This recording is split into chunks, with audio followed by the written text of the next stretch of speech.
남유다 백성들은 하나님의 자비를 경멸했습니다. 그래서 하나님은 이스라엘을 징계하실 수밖에 없으셨습니다. 주전 730년 경입니다. 우리 아모스는 북이스라엘에 대해서 선언하였고, 또 이사야는 북이스라엘은 잠깐, 그런데 주로 남유다를 향해서 하나님의 회개의 외침을 선언하였습니다. 하나님께서는 이스라엘을 징계하실 수밖에 없는 이유가 공의 하나님이시기 때문에 이스라엘을 징계하실 것이라 이렇게 밝히셨는데, 그럼에도 불구하고 그 징계 속에서도 하나님의 사랑을 결코 그만둘 수 없으시다 라고 하는 사실을 또 자기 백성에게 분명히 하시기를 원하셨습니다. 너무 좌절하지 않게 되기를 원하셨던 것이라 이렇게 여겨지고, 또 다른 차원에서는 내가 너희를 회복하리라 이렇게 말씀하신 다음에 회복이 이루어지게 되면 정말 신이 살아계시구나 라고 하는 것을 깨닫고 이스라엘이 돌아올 수 있게 되기를 위하여서 하나님께서 회복을 또 선언하시는 것입니다. 그런데 그 회복은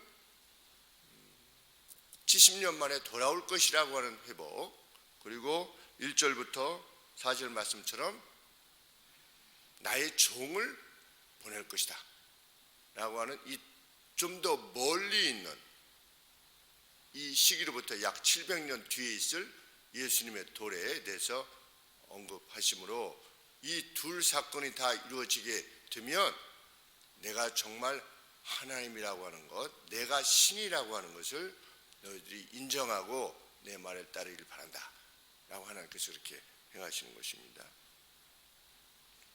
이 약속은 특별히 종을 보내실 것이라고 하는 약속은 반드시 이루어질 것이다. 왜? 이 약속을 주시는 분이 어떤 분이시기 때문에 5절 말씀에 하늘을 창조하여 스트레치하게 쭉 이렇게 다리미를 펴듯이 이렇게 쭉 하늘을 피셨답니다. 하늘을 창조하여 펴시고 땅과 그 소산을 베푸시며 널리 퍼뜨리시고, 땅에 어떤 그 열매들이 쭉 달릴 수 있도록 그렇게 행하시고, 땅 위의 백성에게 호흡을 주시며 무기물과 유기물로 구성된 우리들이 생명을 지니고 이렇게 신비롭게 살아가게 되는 것 하나님께서 행하시는 것이다. 그리고 그 안에 행하는 자들에게 영혼을 주시는 하나님 여호와께서 이같이 말씀하시되, 이렇게 크신 하나님 전능자가 말씀하시는 것이기에 반드시 이루어질 것이다. 그러시면서 6절 말씀에 나 여호와가 의로움 안에서 너를 불렀은즉, 그랬는데 6절에 너를 불렀은즉에서의 너는 단수입니다. 복수가 아니라 2인칭 단수. 그러니까 1절부터 언급하고 있는 1절에서 내가 붙드는 나의 종, 나의 마음에 기뻐하는 나의 택한 사람, 여기서 언급되고 있는 바로 너입니다. 하나님의 종이지요. 예수님을 말씀하시는 것입니다. 메시아. 너라는 그 인물의 손을 드시고 내가 너의 일을 어떻게 할 거다. 너를 오른손으로 내가 너를 붙들 거다. 성부 하나님이 예수님의 사역을 붙드시고 힘을 주시겠다는 겁니다. 그리고 지켜보시고 세상에 있어서의 하나의 언약이 되게 하시겠다. 예수님 자신이 너를 세워 백성의 언약과 이방의 빛이 되게 할 것이다. 여기서부터 예수님께서 이방을 위한 빛이 되실 것이라고 하는 것조차도 밝히고 있는 것입니다. 그래서 그는 어떤 역할을 할 것이냐. 7절 말씀에 내가 소경의 눈을 밝히며 영적인 어두움으로부터 이것이 진짜 내가 살아가는 길이어야 되는구나 라고 하는 것을 알게 하시겠다는 것입니다. 소경의 눈을 밝게 하며 갇힌 자를 죄로 말미암아 갇힌 자를 옥에서 이끌어내며 죄를 지으면 그 마음의 그 죄책감으로 인해서 부담감으로 인해서 마치 감옥에 있는 것처럼 생각되는데 옥에서 이끌어내며 흑암에 처한 자를 이것도 간에서 나오게 할 것이다. 지하 감옥 덩전이라고 되어 있는데 이거는 아주 창문도 없는 빛도 들어가지 않는 그러한 식의 감옥을 덩전이라고 하는데 7절 하반절에 흑암에 처한 자를 그 덩전에서 나오게 할 것이다. 누가? 예수님이. 그래서 예수님에 의해서 그 빛을 받고 나서 막 기뻐서 뛰었던 사람이 누굽니까? 사마리아 여인이죠. 사마리아 여인이 막 뛰어가가지고서 내가 메시아를 만났다. 그렇게 하게 된 겁니다. 그 약속의 성취인 것입니다.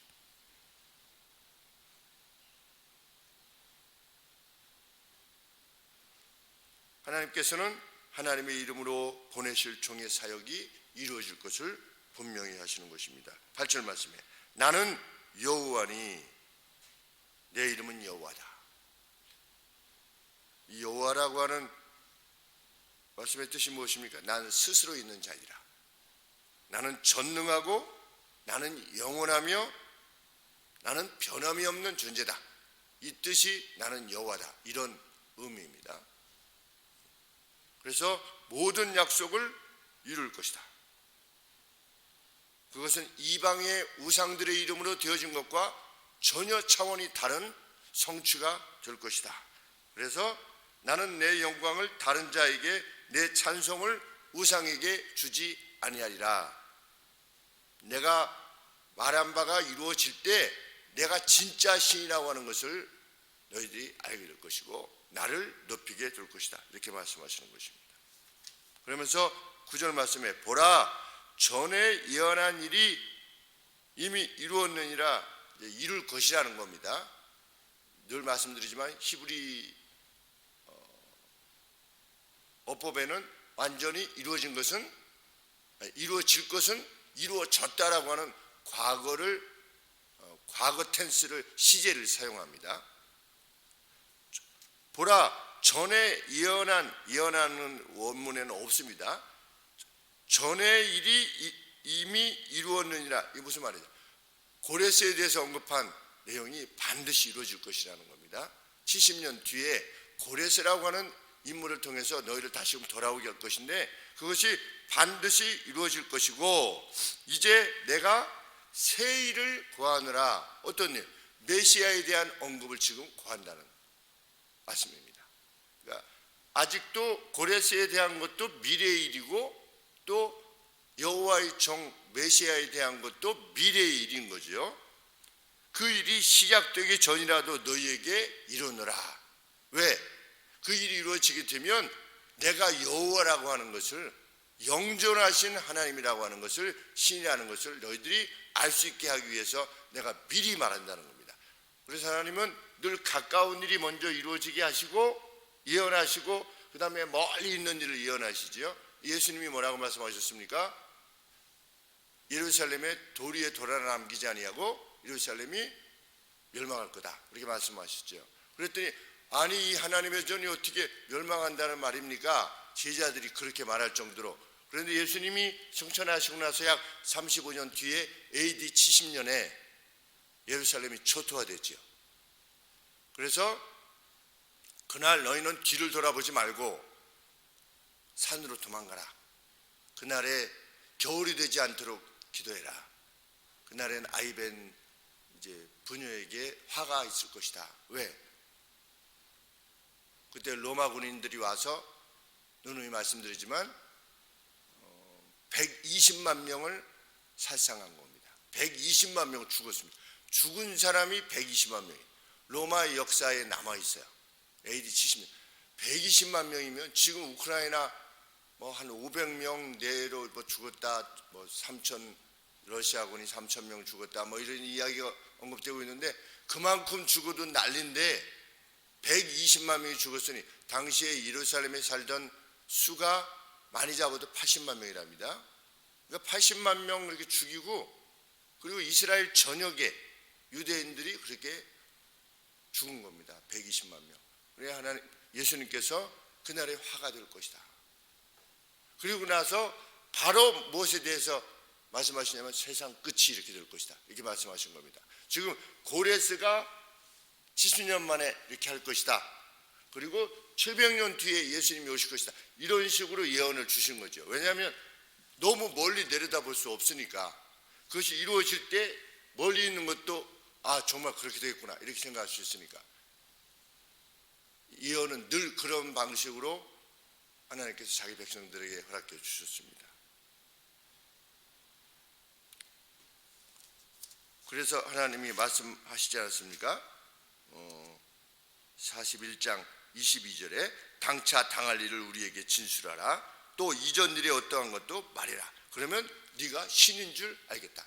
그런데 우상은 전혀 그렇게 할 수가 없지 않느냐. 나는 살아있는 신이다. 그래서 그 이스라엘의 회복이 이루어질 것이다. 그렇게 되면 어떻게 될 것이다. 10절 말씀에 모든 창조물들이 신으로 입증되신 하나님을 찬송할 수밖에 없게 될 것이다. 항해하는 자, 바다 가운데 만물과 섬들과 그 거민들이 여호와께 새로운 노래로 노래하며, 우리 성경에 보면 새 노래로 찬송할지라 이런 언급이 계속 나옵니다. 새 노래로 왜 새 노래냐? 하나님은 역사 가운데 계속해서 우와 이런 일을 이루셨네, 우와 이런 일을 이루셨네 라고 하는 일들이 계속 이루어질 것이기에 새 노래를 부를 수밖에 없게 될 것이라는 겁니다. 그 홍해에서 애굽인들이 죽었을 때 노래를 지어 부르지 않았습니까? 하나님께서 이렇게 하셨도다 이렇게 하셨도다. 또 예수님 그 고레스로부터 돌아올 때 또 어떻게 했겠습니까? 우리가 꿈꾸는 것 같았도다. 우리 시편에 그런 내용이 있죠. 꿈꾸는 것 같았도다. 이거는 도저히 있을 수 없는 일이라고 생각했었는데 지금으로 치면 어떻게 되는 것입니까? 우크라이나 이렇게 사태에서 우크라이나가 병합이 돼가지고 70년 동안 그냥 병합이 된 겁니다. 그런데 어느 날 러시아가 갑자기 멸망해가지고 어떤 다른 나라가 우크라이나 사람 보고 니네들 원래 그 땅으로 돌아가라, 아니면 원래 땅으로 해줄게 라고 하는 것과 마찬가지입니다. 그런 상황에 생각해 보면 우리나라의 이 독립이라고 하는 것이 전혀 우리의 힘으로 이루어진 것이 아니지 않겠습니까? 참 어느 날 갑자기 주어진 것이죠. 그래서 어머니 말씀에 의하면 그 독립이 되기 전까지 그 일본의 그 천황이 항복을 라디오로 이렇게 말했다고 그러는데 무슨 발표가 있을 거라고 해가지고 할 때까지도 몰랐다는 겁니다. 우리가 독립할 것이라고 하는 것에 대해서 갑작스럽게 찾아온 독립이었던 거죠. 갑작스럽게 찾아온, 전혀 예상치 못했던, 일본이 물러갈 것이라고는 전혀 예상치 못했다는 겁니다. 참 은혜가 아닐 수 없습니다. 저희들에게 신사참배를 시키고 한국 교회를 그렇게 한 나라를 하나님께서 가만두시겠습니까? 무엇보다도 교회를 그렇게 한 바벨론도 마찬가지입니다. 바벨론에게 하나님께서 갚으신 겁니다. 유다를 징계하시는 메르소는데 너무 악랄하게 한 거죠. 하나님께서 갚으신 겁니다. 그래서 70년만 딱 일어났다가 멸망한 겁니다. 네오 바벨론이. 그분을 찬양할 수밖에 없게 될 것이다. 새 노래로 노래하며 땅끝에서부터 찬송하라. 누구누구여 찬송하라 찬송하라. 계속 13절 말씀에 하나님께서 이스라엘의 회복을 위하여 전사와 같이 일어날 것이다. 자기 백성에 대한 그 열의로 인해서 워리어들, 마지막 장수들 있지 않습니까? 장수와 같이 일어날 것이며 사자처럼 포효하실 것이다. 외쳐 크게 부르시며 그 대적을 크게 치실 날이 반드시 도래할 것이다.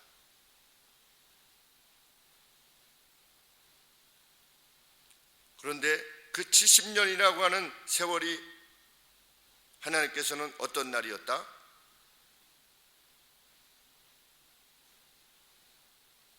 해산하는 여인같이 부르짖는 날이 될 것이다. 자기 백성을 징계하실 수밖에 없는데 이제 회복해 하셔야 되는데 충분히 받았다라고 생각할 때 이제 회복시키셔야 되는데 그래도 하나님의 공의 때문에 징계하실 수밖에 없는 그 70년이 너무나 긴 겁니다. 하나님에게 있어서 우리 자녀들 맴매 이렇게 할 때 맴매하고 나면 아주 그냥 가슴이 아프죠.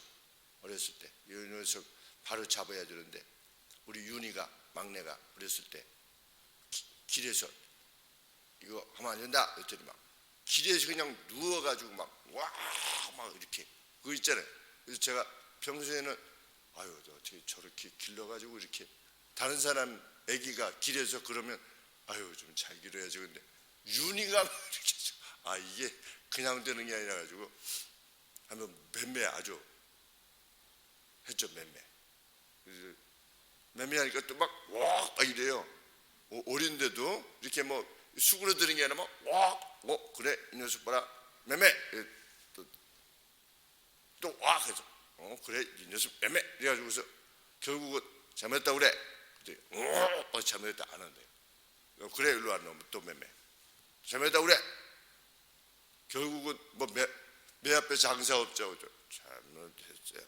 그래서 그 다음부터는 이제 하지 말라고 그랬지 뭐 맴매다 그러면 이렇게. 근데 이제 그때 막 맴매할 때 아빠로서 마음이 그렇지 않습니까? 근데 이제 어렸을 때 한 번 그렇게 해놓으면 그 다음부터는 뭐 맴매할 일이 없죠. 현이는 맴매가 없었던 것 같아요. 둘째는 영희하고 막내하고 이제 맴매 한 차례인가 두 차례 하고 나서 일생 무슨 뭐 맴매한 적이 아주 어렸을 때 이렇게 했는데 하나님께서 이 이스라엘 백성을 맴매하시는 거죠.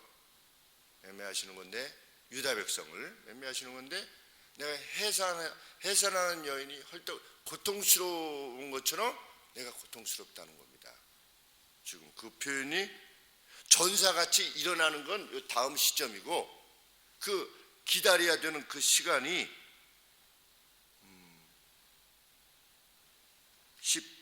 14절이지요.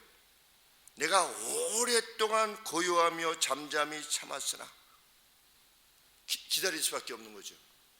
징계해야만 되니까.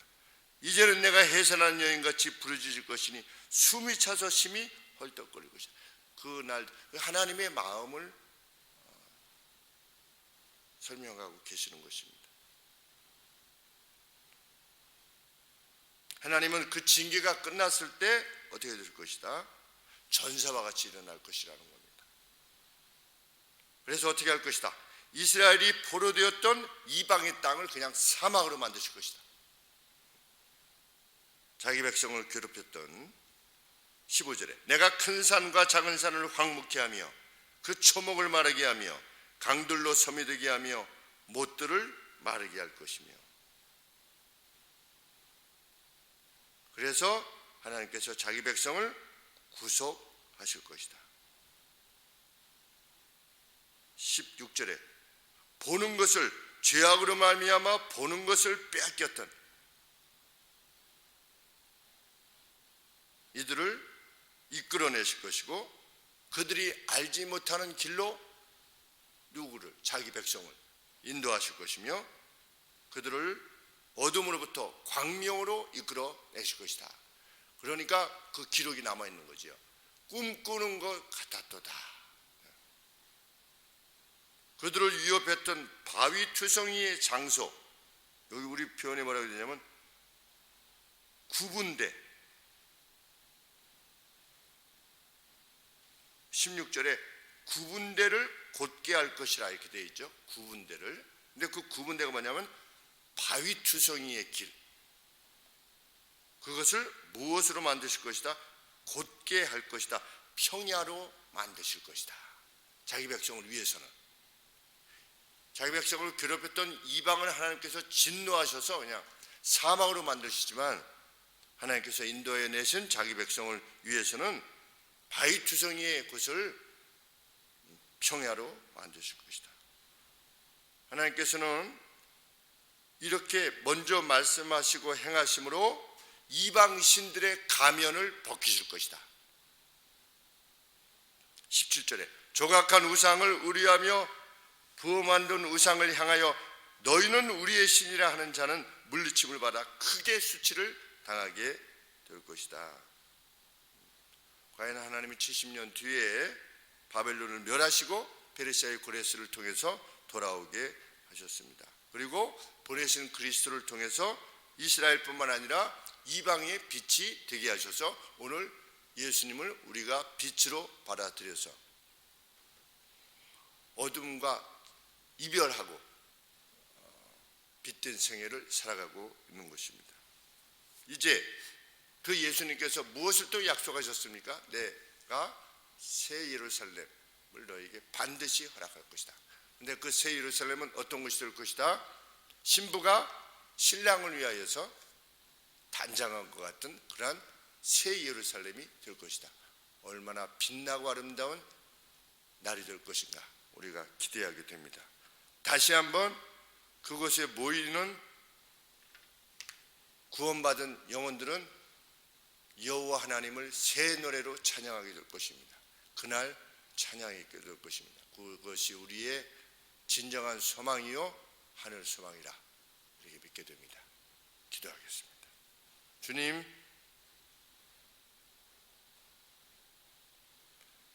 말씀을 주시고 이루신 역사를 우리에게 드러내심으로 참으로 역사를 주관하시는 분이